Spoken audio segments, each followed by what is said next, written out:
İyice yerleşsin kulaklara.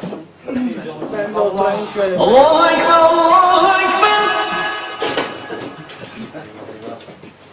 Allah!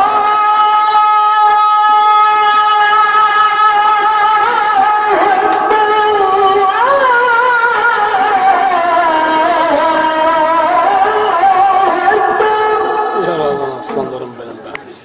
Eşhedü en la ilahe illallah.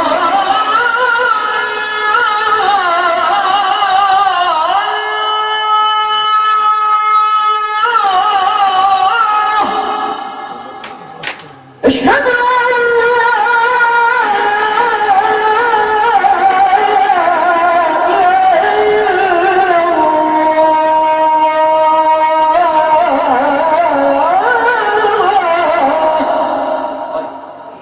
أشهد أن محمدا رسول الله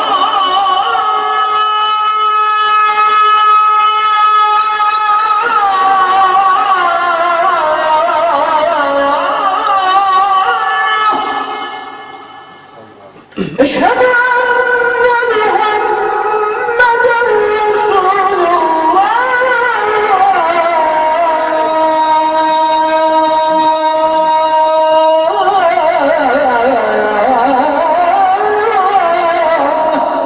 Selam bilgisini yap şimdi. Tamam peki. حي على الصلاة